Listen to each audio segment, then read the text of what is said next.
I'm Chris Farrell from the All Things Good and Nerdy podcast, a wacky weekend morning show, part of the Gonna Geek Network, just like the show you're checking out right now. Shows on the network are individually owned, and the opinions expressed may not reflect others. Find other awesome geeky shows over at GonnaGeekNetwork.com. Talk hard and enjoy the mindgasm. The intellectual podcast starts now. We're here with Kristen Fogle. How are you doing today? I'm doing well, thank you. And Kristen is a lady who wears a lot of hats. So many hats. A lot. Many hats. Or maybe just one really tall hat. It's really heavy. It hurts a lot. My posture is terrible. So it's funny because when I say that, I do actually imagine like a precariously stacked hats. Yep. So do you want to share a little bit about some of the things that you do, some of the many things that you do? Well, the most important thing, biggest thing, maybe not the most important because I have a son. Sorry, delete. Second most. Yes, I created him, and I also created a book. So that is what's sitting in front of you, though, not my son. Yeah. That's like a baby. It is like a baby, except this one I created in 3 weeks, believe it or not. And It took 9+ months to create the other one. So, yeah. So very quick gestation on the book. Indeed, yes. Which is the primary point of discussion today. So, yes. Well, a couple of things. I know whenever this came about, it came about really organically and like just sort of out of the blue, which is also the quick turnaround. How did you end up making this? Yeah, so I should probably say the name Start of with said the title. book. Yeah, start with the title. Dare to Write Creative Writing Prompts for Young People and Word Rebels Everywhere. That's a mouthful. I don't know. It came about really synchronistically, which is an artist way term, which Whitney knows what I'm talking about. It's all the kind of creative woo-woo stuff. But the universe basically gifted me with this opportunity. And a company reached out to me and said, hey, would you like to create a craft and prompt writing book in 3 weeks? And I said, okay. And so I did. All right. Yeah. And so for you, like, what was the process of doing that? Did you already have a bunch of prompts in mind, or? I didn't. Thankfully, they provided me with an outline that they wanted to see. So it's broken up into genres. And, I went about this very intellectually at first. I said, real writers write every single day. And so I'm going to parcel this out and I'm going to be very dedicated. And so I did that the first week and I got back a bunch of red lines. Just didn't work for me at all. So I was like, I'm going to do this how I do everything else. And so the Sunday before the second deadline, I just wrote it all and it was much better writing. So that's interesting. Yeah. Yeah, because I struggle with my writing in terms of like being motivated to do it. Right. And I've read all sorts of different advice, and one of them is, write every day. Yeah. Whether you've got anything to write about or not, just write every day. And I find the more I try to do that, the less I want to write. Okay. But if I allow myself to just sit down when it feels right for me and write, then it just flows out. Yeah, that's good. And it goes really well. Absolutely. For some people, they kind of need to write every day, which is why the prompt writing book is good. You can just kind of pick it up and, let your imagination soar. I find that at least trying to write every day gets some of the junk out of the way. Absolutely. And then whenever it comes down to that, like sitting down and writing for your own creative satisfaction, it comes out a little easier and there's less distraction. Yeah. So I think we're talking about kind of two different things. So for me, if I have a deadline, I was a magazine editor for a long time and I found that procrastinating and waiting till the last minute now as a teacher, sometimes I get into the classroom like a half hour before and do my lesson plan. Not because I'm an asshole, I might be, but because, just the best stuff comes at that last second. Well, it's a bit of panic and a bit of adrenaline involved, right? I guess so. Like, God, I got to get it done. Yeah, and time constraints now because I just have no time. But if I'm looking for a good idea, like if I want to write fiction or poetry or something like that, I find that picking up a prompt whenever is really useful. If I don't have that deadline in place, this is kind of the way that I approach it. Yeah. Right. Yeah. Deadline versus no deadline. How did you get into writing? Is it something you always wanted to do? Like when you were a little kid, did it Was it the Once subject you upon a liked in elementary time, school? Or? Yes. So I had a really embarrassing American Girl. Do you remember the American Girl dolls? Yeah. So I had a journal where you would write every day, and I still have all of those. And my husband actually read some of them, and I was like, Oh, Lord. Anyways, so I went from really embarrassing journals to just, writing short stories. And I think I read about this in the book. I was the opinions editor of the paper. I had this really embarrassing Dr. Love column where I was like the sassy black lady that was like, it's okay, sugar, like just ask him out. Where was this? This was my Catholic high school paper. And I thought I was so clever, and I made up all the questions and all the answers, and I was like, nobody's gonna know it was me. And absolutely everybody on the campus was like, you're the only person that would think to do this. And I was like, damn it. God. So she was pretty cool though. That's hilarious. Yeah, so that's how I got my start. That brought it Building- full circle, I guess. Building alter egos from a young age. Yeah. And then I went on to do magazine writing. So I really had no idea through college what I wanted to do, tried a bunch of different things, finally settled on a communications degree, and then decided to go for an internship in Beverly Hills. So just kind of started working for them, turned into a job, and the rest is history. And now what college was it that you went to? I went to Cal State Northridge. All right. Yeah. For undergrad. SDSU for master's. Gotcha. Yeah. Cool. So you wrote for magazines. When did you start teaching writing? Because my first encounter with you was you were teaching here at was it Writers Inc? Yeah. So when did you become a when teacher did I as start well? Teaching? I think that I started teaching. I'm not sure if Writers Inc. came first or doing teaching artist work out in the community with like young audiences and Playwrights Project and things like that. So one of those two. So either Writers Inc. doing generative writing sort of stuff and teaching Artist Way courses and some other writing stuff for kids and adults, or the theater side, which is the teaching artist side. And when did you get into the theater stuff? Because you're pretty good director as well. Thank you. Yeah. Yes, I am. I've had the privilege of seeing several of your plays. Cool. So You and a handful of people. No, just kidding. Sort of truthful. I got into the theater thing like 25 odd years ago. Performing, all that sort of stuff. Directing about 10 years ago. Also when I started teaching. Interesting. Yes.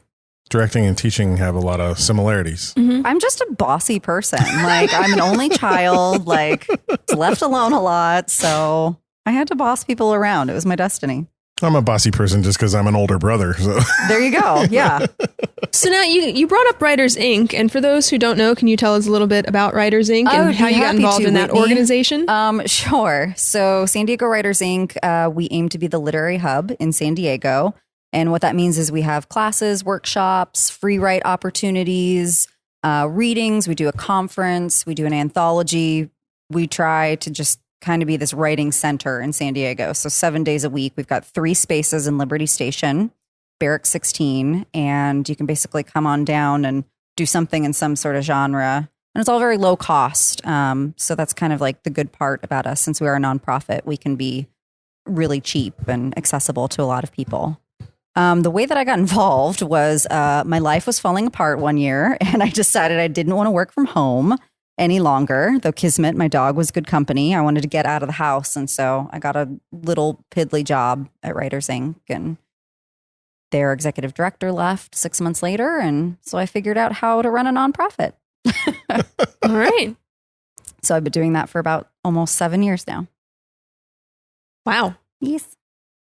That's a lot of like trial by fire, it sounds like, because I would have no idea how to run a nonprofit. I mean, I didn't know how to run a magazine either. That's kind of what happened at my first magazine job is the editorial director just left me. So I figured out how to run these papers in like 8 different major markets, 21 years old, and just, fake it till you make it. All right. And be then. bossy, like be be an older bossy. brother, like yeah, David. if you're bossy, you can get away with all sorts of Exactly. stuff. Just pretend like you know what you're doing. People just believe you. Well, even if they don't believe you, you make them too scared to question you on it. That's not how I like to lead, but but sometimes necessary. So running the nonprofit, you say you try to keep the costs down. Like what is the kind of demographic of people that you try to encourage to come out, and what's the kind of ultimate goal of Writers Inc. In terms of the people who come in? So it's really accessible for everyone. We get a lot of retirees for whatever reason, people that just have always wanted to write the great American novel or want to take a dip into poetry or screenwriting or whatever it is. So anyone's welcome to come. You don't have to be a member, though we are a member-based organization. And I think just kind of the big goal is to create these sub-communities. So at first people, are like, oh, you need one big community. But I've found over time that you can't unite all of the writers in San Diego. It's kind of impossible. And so it's been like my goal. Trying to unite all of the filmmakers. Yeah, exactly. You've got to have your sub and they all interact and everything. But yeah, if we can facilitate community, I think that's the biggest challenge and the biggest reward. And that's kind of what we strive to do. Cool. So in the writing world, there's been kind of this self-publishing, I don't know, we don't want to call it a revolution. but there's this self-publishing thing going on, but there's still traditional publishing. And with iPads and Kindles and all that sort of stuff, like the whole kind of market's changed. Yeah, it's harder to find bookstores and whatnot. Totally. What is the outlook for someone who wants to write? Like, what is the potential there? It's extremely hard to get traditionally published. It does happen though. So if someone wants to go toward that goal, I say, hey, pursue that, go for it. But it's great for a lot of people that don't care about that and just want their book to get out there. So there is a lot of self-publishing opportunity. There are a lot of great hybrids that you almost have to audition your pages in, and then they take on part of the responsibility, but you're funding part of it. You have more control that way. So the hybrids are kind of a way to go. And then you have, the way that I published, which is totally different from both of those or all of those, in that they contacted me, and they're this company out of Oakland, I believe, that reverse engineers it and sees what are people Googling, and then contracts people like myself, or quote unquote experts in the field, to write books. So that's totally different than data-driven writing. Exactly. Which some people hate. I happen to love. But yeah. And how did they find you? I have no idea. I don't know. But I'll tell you the interesting thing. Like, maybe I shouldn't. Don't listen, Callisto. But I saw some of the other people that were on that list, and they were very impressive people that they were contacting. And so I got excited in my heart that I got chosen. That's awesome. That is awesome. Yeah.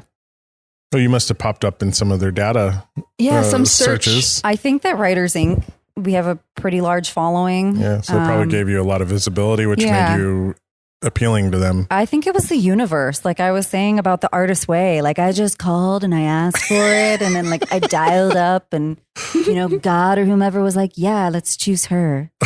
So that's how that happened. That's the very scientific way that I was found. I have no idea.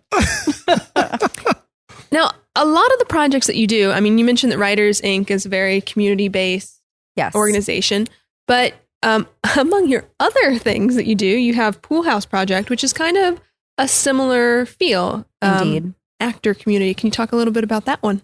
Yeah. Just kind of the broader thing when I'm choosing projects and everything like that. I want creativity and community to be at the forefront of everything. And so Poolhouse Project was brought about in 2013. A friend of mine, Lydia Rial, and we were just kind of in this place where we wanted other actors to come around and do some projects. So we started meeting Sunday nights. I was living in an apartment complex at the time, and it had a pool house above the pool. And so very cleverly, we called it the Poolhouse Project. And we would just meet and workshop things and talk about things that were going on in the community. What plays are people doing? What have people seen? Who are the big players in town? Things like that. And from there, we just started doing fringe festivals and just supporting other actors and stage readings. And this past year, I've been trying out doing main stage productions. So I did 2 of those. I did Blackbird in April, which I directed and produced. And then Lonely Planet, which my friend Levi Kaplan directed and I produced. So yeah. And I get to see both of those plays, and they were really good. Well, and thanks. You did them over at the City Heights Annex, which is also, they have a really important community outreach aspect, correct? Yeah, absolutely. They're affiliated with the library, and I love the library. So that was very cool. But yeah, they're very mission driven. They try to get a bunch of different groups in there. City Heights, as you know, is kind of this melting pot of culture. So I'm excited to be able to perform in there and hope to do more with them. Awesome. Yes. As a play director, stage director, what is it you look for in a production that you want to direct? Like, what is it that appeals to you as a director to take on a project? Really interesting stories that may push the envelope, and that haven't been done in San Diego before. So taking Blackbird, for instance, I read the script many years ago, saw it on Broadway with Michelle Williams and Jeff Daniels, and I was just blown away. The script is about two people that had a relationship 20 years ago. She was 12 at the time. He was 40. And automatically you go into this. First of all, there's a lot of exposition that's revealed very slowly. So that's very beautifully written. I'm looking for good writing. Yeah, the writing in that particular piece. The writing is amazing, yeah. And it's very mammoth in the delivery, just kind of bits of dialogue and the way that people talk, not necessarily these full sentences. So I just loved about that play how you felt one way about the characters and then a completely different way. And by the end, you're almost rooting for them. And then I won't give it away for anybody, but something else happens, which just brings you to your knees. And, at least for me, I was like, oh, okay, that whole relationship was not okay. Like, I'm no longer rooting for you because of what I just saw on stage. Right. So stuff like that just stays with me. So I want to do work like that. Yeah. And then you guys both worked on a Fringe play together a couple years ago. Oh, we've done a couple of Fringe plays. Yes, we did We the People. That was 2 years ago. And then last year we did The Quote, which was Chance's play. Yes. Yeah, I didn't get to see last year's production, but I saw We the People. And that was such a cool and interesting piece. Thanks. Now, you guys wrote it too, right? Like, so Whitney helped conduct a bunch of the interviews with people, just asking people the prompt, going back to the book, cyclical. What is your most American moment? I think was the prompt. Among other things, but that was like our one, like, no matter what, we will have this question in this series. Right. But yeah, we talked about a range of things, politics, ecology, and gosh, between me, you, and Lydia, I think we interviewed close to 100 people. Yeah, absolutely.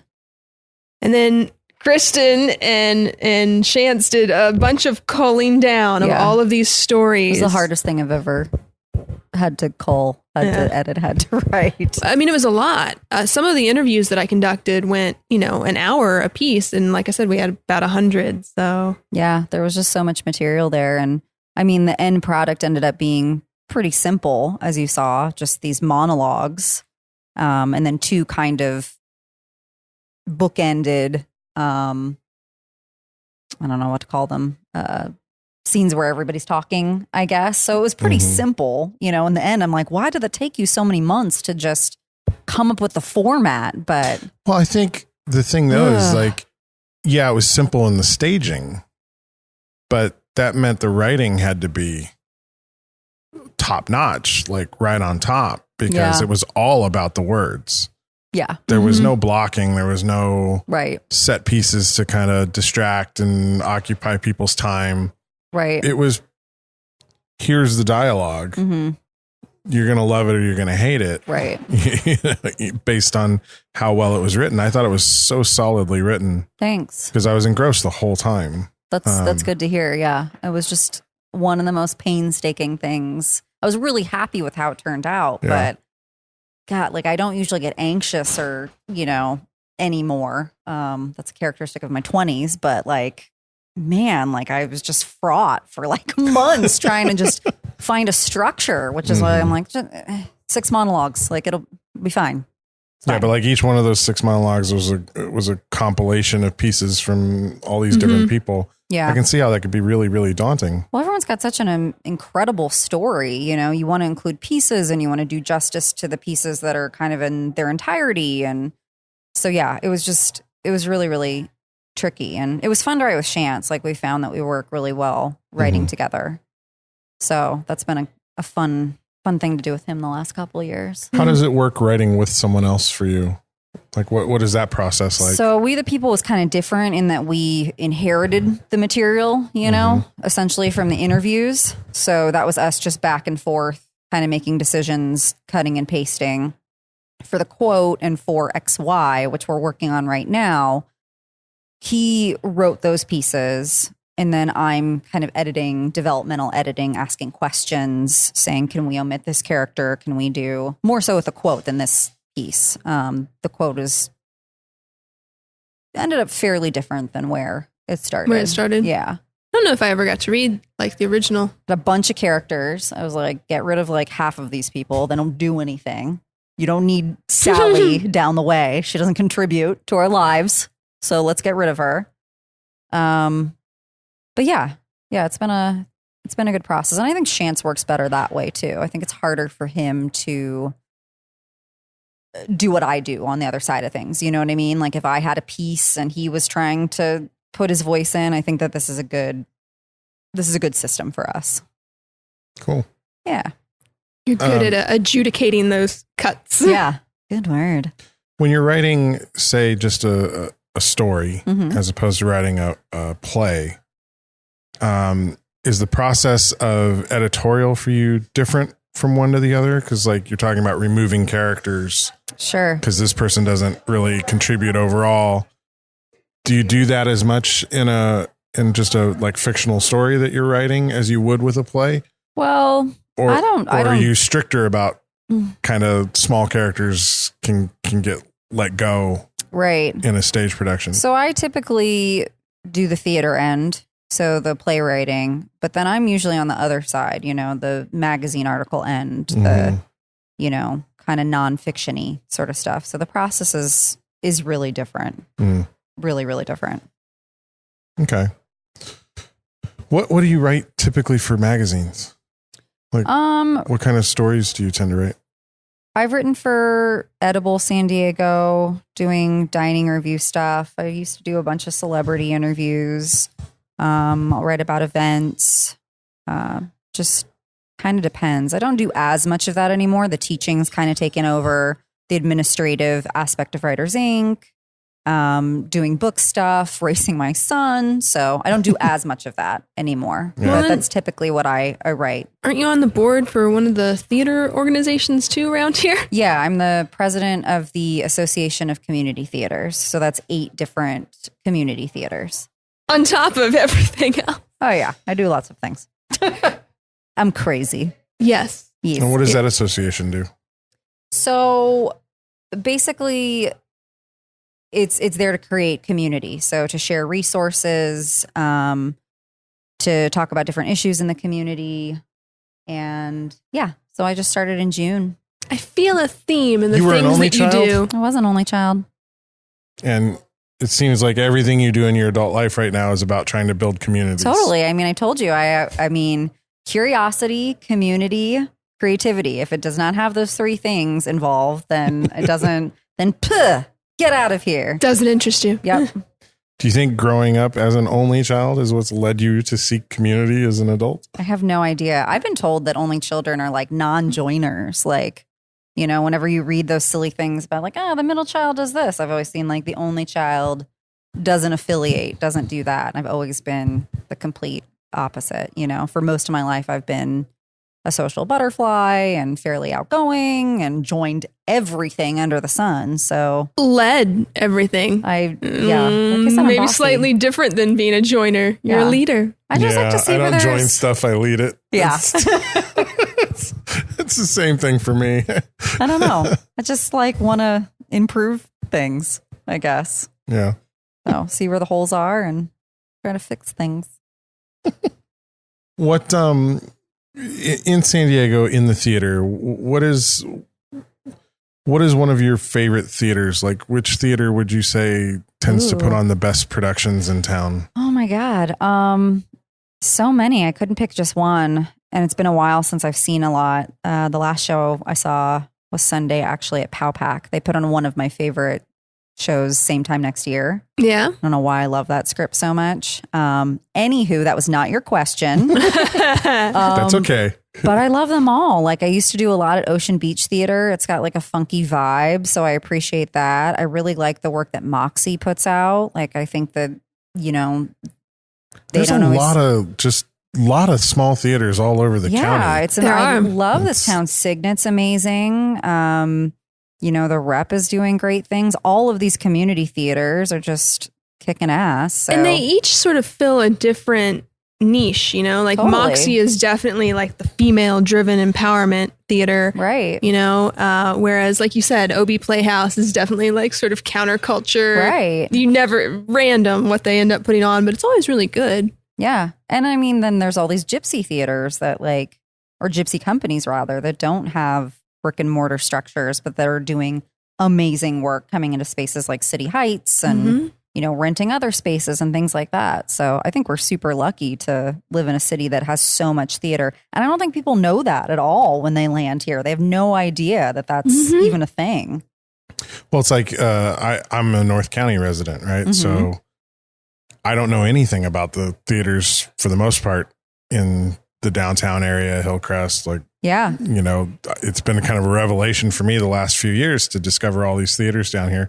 But like up where I'm at, we got North County Playhouse, we got the Avo in Vista, right? And the Broadway Theater, which I used to do a bunch of stuff. They're up all there. over. Escondido's got their big patio playhouse and that one too. Yeah, you know, and so I look around, and I just go, "There's a lot of theater in San Diego," right? And like you said, people just don't know about it. Like it's there, but like unless you live in that one community of all these communities, you probably aren't paying that much attention to what's going on 20 minutes away. Yeah, you know? Exactly. Yeah, there's a lot though. They're trying to do things. You know, San Diego Theater Week. I think the Performing Arts League puts that on, so they're trying to make that a thing. I think different theaters repping each other. I think that's what's great about ACT is in every playbill that you see, they're advertising all the 7 other theaters in there. So yeah, I think there's enough theater people actually to just make that industry thrive. You know, if all of us just go and see theater, then we're taken care of. Right. Well, I know the thing that we keep trying to do with the film community here in town is stretch beyond our small community and start getting the community at large more interested in what we're doing. And I feel like there should be synergy between what we do in the film community and what the theater community is doing. Like there's a lot of things we could all be doing to support one another. Totally. And you see a lot of those people flipping in and out of those actors, especially. Yeah, for sure. Actors are bouncing around between both all the time. But I've talked to a number of actors. I'm like, so, you know, your theater friends, you know, why don't you bring them to the film sets? Oh no, they're it's a different world, you know. People are choosing sides. Interesting, because everyone I know seems to flip back and forth. Yeah. So, yeah, that's true. It's kind of interesting. I'd love to see more of the writing community infiltrate into the screen world as well. Yeah, I'd like to see better writing happening in a lot of our local films. For sure. I mean, you got to give people credit, though. I mean, it's interesting to see how many competitions have sprung up and just, you know, whether they know how to do it or not, like people are just making films. Yeah. So that's really kind of cool. You gotta admire the creative spirit. Yeah. I've met so many people that are like, I'm just going to jump into the deep end and do this. I'm like, know what you're doing? Okay. Oh, all right. We're winging it. We're winging it. Like, I don't have a theater degree. I wasn't formally taught how to direct or anything. You just kind of have to try stuff out and then be like, that really sucked and get better. So kudos, film people. I've actually said to Whitney a couple times the last 2 years, I'm like, because I started in theater. Okay. And I actually studied theater for 2 years at Baylor University. So, I mean, I got a pretty deep theater background. But like I haven't done anything in the theater in 15, 20 years now. Wow. And like, I've been watching your guys' plays and seeing the things that you've been directing, and it's been the bug's been biting. Do it. Like, get out there and direct a play. I just got an email like yesterday that Fringe Festival sign up is coming up. That's right. I saw that got too. that email yesterday too. Yeah, there you I don't go. know how I ended up getting that email, but I got because it. it was because the universe, the same person, the same God that was like, Kristen, you're going to write a book, came into your inbox and said you're going to direct a play. So there you go. Don't look convinced. I don't know. I want to. I really do. I want to terribly, because I love the thing that I really like about theater as opposed to the film is working with the actors. Yeah. And the fact that you have all that time to rehearse and kind of refine performance and really dive deep into character background and motivation. And you don't get that so much on the film stuff. Oftentimes it's like, show up, here's your script pages. Right. We got 10 minutes. And go. You got any questions? Yeah. Let's go. And I mean, I could be wrong, Whitney. Tell me if I am. But I think like the connections you forge with people are much deeper in theater because you're working on this stuff absolutely. like for months at a time. Exactly. Yeah. Well, I mean, you can tell that because everybody talks about like the after show withdrawals where it's like we don't have rehearsal and we don't have a show. Totally. And we don't know what to do. Well, my best friend is Brian. We met in the theater at Baylor. And 26 years later, he's still my best friend. He's the father of my nephew. And, it's like we forged that friendship and that relationship, in the trenches at the theater, building sets and in the putting trenches lights is up. accurate. Yeah. Totally. I told you, I got the background. I know what it's like, we at Baylor, the 2 years I was there, we put on, 6 shows a year. Wow. So there were 3 stages in the department, and we'd be doing a main stage on one stage here, and then on the thrust we're building sets for the next show, and rerehearsals are happening in the black box. He does know what he's talking about. does. Let's listen more. So I miss that. I miss that again, the community part of theater. You should do it. Really and I deep. mean, that's the cool part about San Diego Theater is when you're ready, just tell 2 or 3 people and we will grab you and drag you into I something. just got to not be on the road as much as I've been. Yep, Exactly. exactly. Yeah, that's the next part of it. Figuring out how to pay for my life without being on the road 90% of the year. Yeah, we all have that problem. We pay for our lives. Speaking of the next part, so what's next for you? So this book has come out. It Yes. sounds like it's getting a really good reception. Yeah, it is. People are really excited about it. I'm teaching a class on November 17th using some of these prompts. So if anybody's interested in that and this comes out before then, I don't know. I'm doing that. Where are you doing that? I'm doing that at Writers Inc. Yeah, Okay. sorry about that. So if they're At Writers interested, Inc. they can check out Writers Inc. website. Yeah, if they just go to sandiegowriters.org. It'll be a pretty small group, so about 12 people, so we can all share and just have personalized attention. So I'm doing that, and I'm directing 2 readings. So XY is in November. Is that November 17th? I don't even know who I am anymore. I think you said November 17th earlier.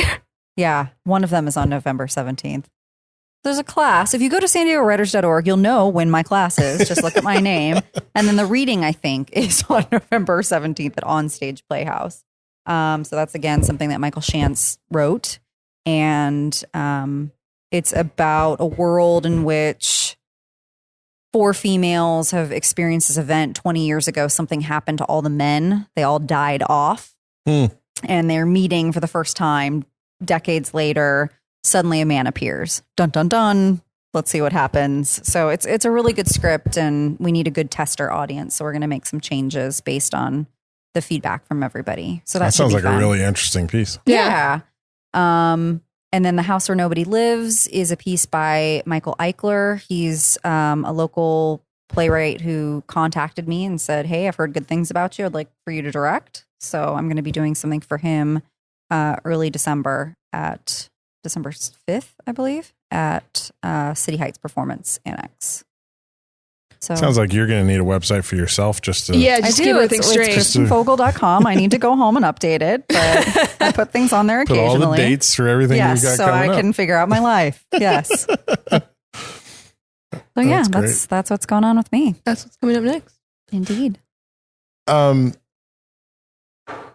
If someone wanted to approach you to write something for them, I'm sorry. I just like imagine me in a dark alley, like being approached, like being accosted. And I was like, ah! There's the writer in her like jumping in. Sorry. I gave her a prompt and she ran with it. Yeah, right? I'm sorry. Go back. So, But if somebody wanted to approach you to write something for them, like a play or whatever, like, how open are you to people coming and asking for you to help them out on something? I'm totally open. I do all sorts of weird gigs, and the XY play actually is because of a podcast that I was on at the Union Tribune. The guy that now runs that, his name is Charles. He runs Cloudcast Media. We started talking, and he talked about this podcast XY that he wanted to do, and he wanted this podcast to play sort of thing. So, I mean, that's a perfect example of how we were contracted to do something. Cool. So now that I have my son, I have to be a little more picky, but I'm still me. So I still have a million things going on. So if it sounds interesting and I can do it, I'm usually interested. Yeah. Cool. Awesome. So we've been talking this whole podcast about how, you feel like the universe brought this book into fruition for you. Is there anything else that you want to shout out to the universe? Like, what is your next? This is Whitney's thing. Yes, she's all about people putting stuff out on the show. Thing. I love and that. then watching it come true. And It Kristen knows this because she. You've experienced this in your life, and honestly, Absolutely. we've had a lot of people come on to the podcast and do this very thing, Oh, cool. and very shortly afterwards, it That's comes to awesome. fruition. Yeah, it's really cool. It's really cool to see. So what is your out into the universe thing right now? What's your white whale? So my white whale, more images that I'm seeing that have nothing to do with what you're saying. Okay. So my white whale is that I'd love to teach with this book. I'd love to. That's why it was so cool that they contacted me, was because I wanted a book where I could go teach at different writing centers all across the country. There are places like Writers Inc. in every major city. So I just wanted to have a product so I could go and say, hey, I'd love to teach a generative writing course. I'd love to do more speaking engagements. Like, I don't know what I would talk about, but I'd love to do more travel, teaching, speaking, that sort of thing.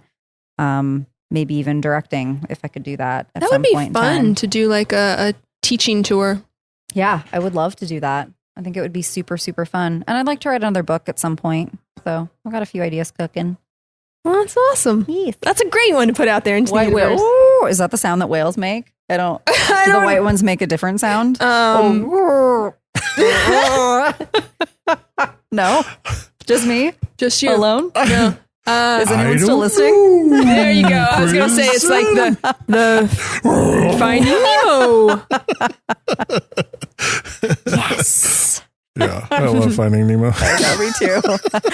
My husband and I make the Dory face all the time. Too much info. Anyway, what's the question?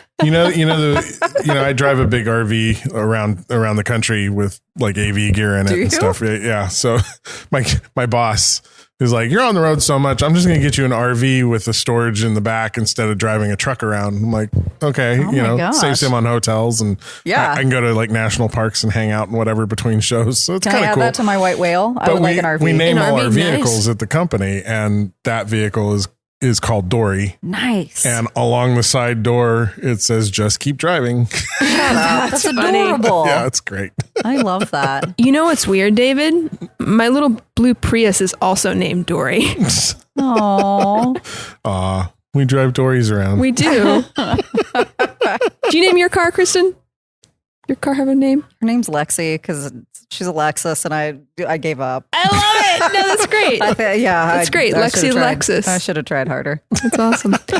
Well, Kristen, I know that you have to go and pick up babykins and do some mommy things. So before we sign off, anything else you'd like to share with the audience, where they can find you if they want to approach you in a dark KristenFogle.com. alley? Asked me in a dark alley to write something for them, like David suggested. Oh dear God. They can go to KristenFogle.com, which should hopefully be updated, and then SanDiegoWriters.org, where I promise I will have the correct date of my workshop up. Does Poolhouse Project have a website? You are so correct. It is sdpoolhouseproject.com. They also have a Twitter account and a Facebook page. We do. Yes. Go there. Yeah. Excellent. Kristen, thank you so much for Thank you chatting guys. with This was us. fun. I Yeah, appreciate this it. was fun. We laughed a lot. It's a good interview when you're laughing a lot. Yay. Yeah, exactly. Hello there, citizens. I am the terror that flaps in the night. I am the floaty that will not flush no matter how many times you try in the toilet bowl of crime. I am Darkwing Duck, telling you please, talk hard and enjoy the mindgasm. Whatever the heck that means. After all, you are watching Intellectual Podcast with your ears.